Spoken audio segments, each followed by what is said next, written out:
Bonjour à tous et bienvenue dans cette nouvelle vidéo. J'espère que vous allez bien, merci à tous d'avoir cliqué. Et aujourd'hui, messieurs, dames, dans cette vidéo, nous allons nous poser une question très importante. Une question qui aurait pu changer notre vie à tous, je vous signale. Et si le Troisième Reich avait gagné la Seconde Guerre mondiale, comment est-ce que nous aurions vécu? Comment ça se serait passé? Qu'est-ce qui fait que l'Allemagne nazie aurait eu le dessus sur les Alliés? Eh bien, messieurs, dames, c'est à toutes ces questions que nous allons essayer de répondre aujourd'hui. Alors surtout, restez bien jusqu'à la fin de la vidéo. Vous allez voir, la fin va vous surprendre. Mais avant de passer à la vidéo, n'hésitez surtout pas à vous abonner. Mettez-moi un petit pouce bleu. Et si vous êtes prêts, on est parti!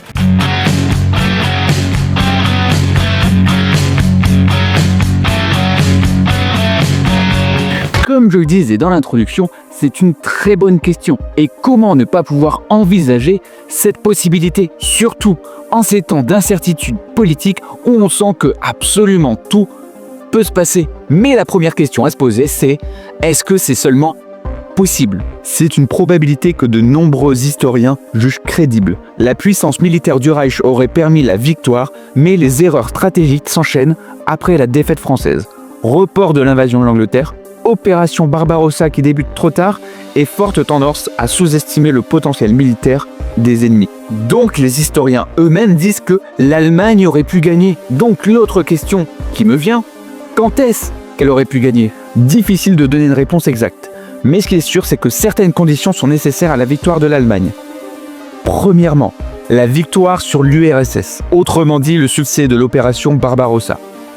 Il ne s'agit pas seulement d'une guerre idéologique visant à éradiquer le communisme.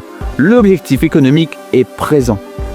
Hitler et ses généraux prennent rapidement conscience de la situation géographique de l'Allemagne et de sa faible présence de matières premières sur son territoire. Pour espérer mener une longue guerre et en ressortir victorieux, il faut les ressources nécessaires pour faire tourner la machine de guerre germanique. Et elles sont à l'Est. Le pétrole du Caucase et les métaux de l'Oural étaient la clé de voûte pour gagner la Seconde Guerre mondiale. Ces ressources deviennent l'objectif du régime nazi à partir de 1942 avec l'opération Bleue.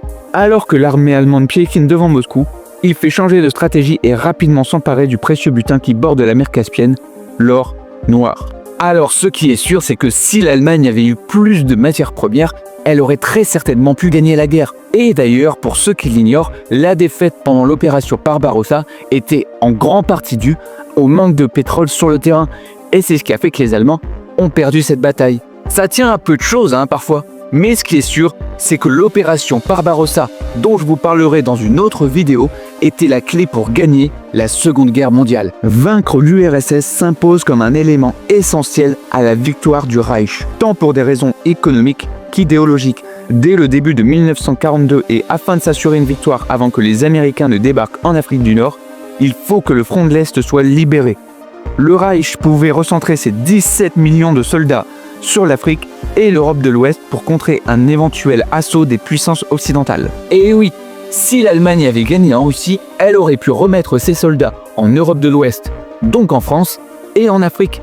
Et ils auraient donc pu faire face à n'importe quel ennemi. Alors que la défaite de l'URSS s'impose comme une nécessité, le sort de l'Angleterre et des États-Unis reste plus incertain. Alors, je ne sais pas si vous le savez, mais il y a un très gros point commun entre Adolf Hitler et Napoléon. Et là, vous vous dites, il va me sortir une dinguerie sur Napoléon. En fait, ce sont deux dirigeants qui ont conquis une bonne partie de l'Europe, mais ils ont tous les deux échoué au même endroit, l'Angleterre et la Russie. Et c'est pourtant les points les plus stratégiques en Europe. C'est là où tout peut basculer. En théorie, Hitler tenait à envahir les îles britanniques après sa victoire rapide sur l'URSS. Une idée qui se serait sûrement maintenue et l'armée de terre britannique aurait été dans l'incapacité de contenir un débarquement allemand. Le rapport de force est très inégal et l'aviation bombarde sans relâche les villes anglaises. Seule la Royal Air Force est de taille à affronter l'ennemi allemand. Ainsi, le sort de l'Angleterre aurait probablement été similaire à celui de la France. Il est donc réaliste de penser à une victoire du Reich sur l'URSS et l'Angleterre avant la fin de l'année 1942. Donc dès 1942, si l'opération Barbarossa avait été un succès, globalement l'Allemagne aurait asservi absolument toute l'Europe, de la Russie jusqu'à l'Angleterre. Et pour ceux qui auraient des doutes, je vous laisse imaginer ce qu'auraient pu faire 17 millions de soldats allemands en Afrique et au Royaume-Uni dans des terres qui étaient finalement assez peu préparés. Mais encore une fois, je sais ce que vous êtes en train de vous dire. Minute papillon, il reste encore un grand ennemi à l'Allemagne nazie. Eh bah bougez pas, vous allez pas être déçus. L'espoir d'un monde libre se tourne alors vers les États-Unis d'Amérique, seul pour affronter le géant allemand. La localisation géographique du pays de l'oncle Sam lui assure une certaine protection, tant un débarquement allemand semble irréaliste.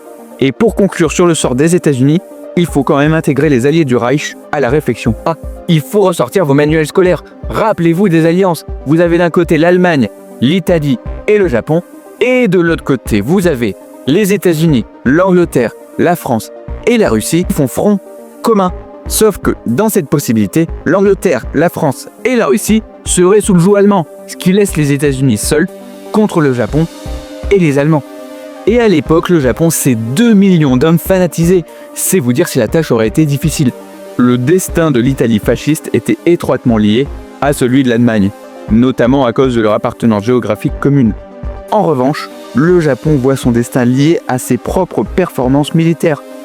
Il ne pouvait que très peu compter sur ses alliés européens. Cependant, avec l'URSS et l'Angleterre vaincue, l'armée impériale japonaise aurait pu concentrer toutes ses forces sur les États-Unis.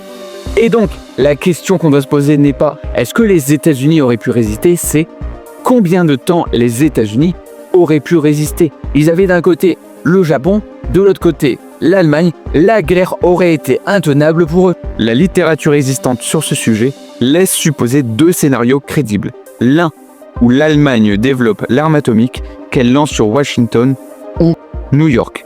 Résultat, la capitalisation des États-Unis. Oui, très logiquement, sans victoire des États-Unis en France puis en Allemagne, il n'y aurait bien sûr eu pas de bombe atomique, c'est absolument impossible. C'est donc les Allemands qui auraient possédé l'arme nucléaire, car comme vous le savez, elle était déjà en développement sous l'Allemagne nazie, et forcément si les États-Unis avaient résisté, ils s'en seraient certainement pris une. Dans l'autre possibilité, où après l'échec du débarquement en Normandie et en Afrique du Nord, les États-Unis se retirent du conflit et se replient sur eux-mêmes. Dans cette possibilité, les États-Unis envisagent même un traité de paix avec l'Allemagne dans les années 60. Le destin de l'oncle Sam reste incertain, mais l'hégémonie américaine que nous connaissons aujourd'hui ne se serait pas réalisée.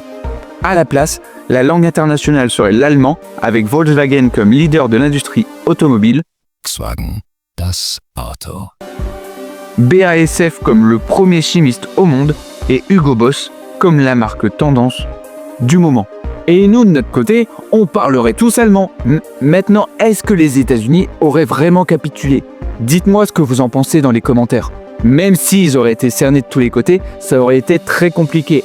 Et je pense que le coup de la bombe atomique reste la possibilité la plus plausible pour les calmer un peu. Dans les deux scénarios possibles néanmoins, un seul point commun, l'absence de guerre froide. Avec la victoire sur l'Union soviétique, le communisme n'est plus. Et un conflit idéologique entre l'Allemagne et les États-Unis n'aurait pas été à l'avantage de ces derniers. En face d'un ennemi qui possède l'arme nucléaire et sans alliés majeurs sur la scène internationale, difficile de se positionner en vainqueur dans un tel rapport de force. Sans guerre froide, l'ordre économique et social aurait été profondément altéré. Les États-Unis, pays fondateurs du libéralisme, n'auraient pas vu son idée traverser les frontières et marquer les différents peuples, parce que ces idées étaient en déphasage avec celles véhiculées par le Troisième Reich. Ce dernier vantant les mérites d'une économie planifiée, où l'État a la main mise sur l'ordre établi sans qu'il ne partage les richesses également entre les citoyens. Pas de libéralisation des mœurs. Les autodafés organisés par les nazis en 1933-1934 cherchent à détruire tout écrivain qui dénature l'homme. En d'autres termes, pour les nazis, l'inconscient n'existe pas. L'homme est pleinement maître de ce qu'il fait et aucun écart de conduite n'est toléré. Ah bah oui, l'ouverture d'esprit, on pouvait s'asseoir dessus, hein. Vous vous êtes jamais demandé à quoi ressembleraient les manuels d'école si jamais les Allemands avaient gagné? Ce qui est sûr et certain, c'est qu'à l'heure où je vous parle, on aurait tous des discours racistes et xénophobes. Le nazisme est incarné par l'idée de la hiérarchisation des races humaines. Les États vassaux conquis par l'Allemagne sont à son service et les peuples qui y vivent sont réduits au statut d'esclaves. Et il y a une classification des peuples selon la pureté du sang. Vous avez d'abord associé aux Aryens les peuples d'origine allemande ou anglo-saxonne. En dessous, on trouve les races mêlées, comme les latins, français, italiens, espagnols. Puis, Le classement continue ainsi jusqu'aux races inférieures et destinées à être soumises. Par conséquent, l'ordre européen n'aurait pas échappé à cette règle et le destin des peuples en aurait subi toutes les conséquences. En résumé, beaucoup d'entre nous n'aurions pas été là pour des raisons évidentes. Il y aurait une réelle hiérarchisation en fonction de la couleur de peau et en fonction des origines. Certains d'entre nous auraient déjà été assassinés, d'autres auraient fini en camp de travail. Rien de très réjouissant, j'en ai bien peu être. Une chose est probable avec une Europe sous la botte nazie. La mondialisation qui démarre après la Seconde Guerre mondiale n'aurait pas eu lieu. Le régime hitlérien vantait l'autarcie économique et l'intérêt pour un peuple d'utiliser les ressources dont il dispose sans échange avec l'extérieur. La nouvelle société empreinte de mythologie et d'ignorance repose sur une stricte hiérarchie. Les chevaliers et les nazis en occupent le sommet, tandis que les étrangers servent de main-d'œuvre servile et les femmes sont uniquement destinées à la perpétuation de la race et sont réduites à l'état d'animal. Alors avant de continuer la vidéo, je tiens tout de même à dire que ce ne sont pas mes idées. Je suis en train de vous exposer ce qui se serait passé en Europe si les nazis avaient gagné. Faites pas de confusion, s'il vous plaît.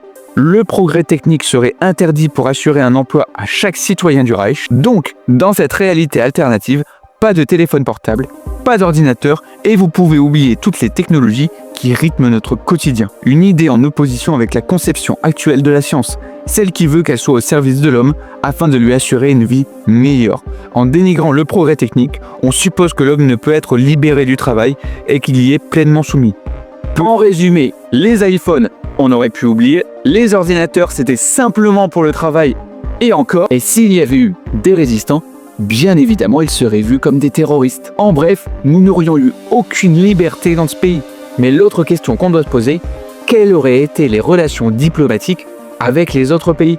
Premièrement, l'Amérique du Sud n'aurait probablement pas connu l'occupation nazie. Un rapport purement commercial est à supposer. Avec l'Amérique du Sud, la collaboration la plus complète peut être envisagée. En revanche, en Europe, la question peut se poser avec la Suisse, la Suède, l'Espagne et le Portugal. Quel avenir pour ces nations? Difficile à dire. Si Hitler retarde l'invasion en Suisse, c'est surtout par manque d'effectifs avec l'opération Barbarossa qui mobilise la majorité de ses forces à l'Est. L'Espagne et le Portugal, deux dictatures, auraient pu garder leur indépendance respective tout en étant forcés à établir des relations diplomatiques avec l'Allemagne. Ah, encourageant dans tout ça, hein? La Suède était peut-être le pays le plus exposé à une invasion, surtout avec le précieux gisement de fer, bauxite et nickel situé dans le nord du pays. Quoi qu'il en soit, sur ces 4 pays, seule l'armée suisse disposait d'une puissance de feu suffisante pour tenter de contrer une invasion allemande. De plus, la géographie contrastée du pays offrait l'avantage à ses habitants. Et peut-être même que la Suisse aurait réussi à garder son indépendance. Je vous rappelle qu'elle maintenait quelques relations avec l'Allemagne nazie, et de 1, et de 2, ça reste aujourd'hui un des pays les plus difficiles à conquérir. Donc c'est pas déconnant de se dire qu'elle aurait pu rester indépendante. Quant à l'Afrique, ses faibles capacités militaires et ses vastes ressources en matières premières laissent planer peu de doutes. Une invasion allemande avec pour but de rendre les peuples africains serviles semble le scénario le plus probable. Et ça, c'est une certitude. Maintenant la question c'est, est-ce que ça aurait été tenable dans le temps? Est-ce que le Japon et l'Allemagne auraient pu s'entendre encore longtemps? Est-ce qu'on peut imaginer une guerre froide entre le Japon et l'Allemagne sans compter la résistance des nations? Est-ce que ce fameux Reich des 1000 ans aurait pu tenir? Je ne pense pas. Le Reich aurait été sans cesse la proie à de la résistance. Rappelez-vous vos cours d'histoire. La France a fait sa révolution. Les Espagnols se sont opposés à Franco. Et les Russes ont eux aussi renversé leur tsar.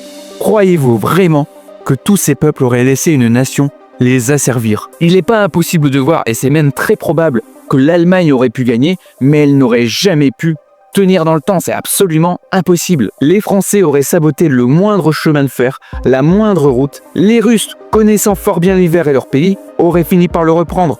Le Portugal, l'Espagne auraient tout de même fini par adopter des démocraties et les États-Unis auraient financé la résistance anglaise et française pour reprendre le pouvoir jusqu'à la fin de l'Allemagne nazie. Après ça, bien évidemment, l'Allemagne serait tombée, probablement que le Japon également serait tombé. Il ne faut pas non plus négliger le fait que les États-Unis auraient pu trouver l'arme nucléaire sans les Allemands, et aujourd'hui, finalement, on ne parlerait pas allemand. Ce qui est sûr, en tout cas, c'est que si l'Allemagne avait gagné, le monde serait très différent, mais je pense que la résistance des peuples aurait fini par en venir à bout. En tous les cas, j'espère que vous avez apprécié cette vidéo. Sachez que j'ai beaucoup apprécié l'affaire. N'hésitez pas à vous abonner et à mettre un petit pouce bleu, c'est très important. Dites-moi un petit peu en commentaire ce que vous en avez pensé. Et moi, je vous souhaite une très bonne soirée ou journée en fonction de quand vous regardez la vidéo. Et bisous.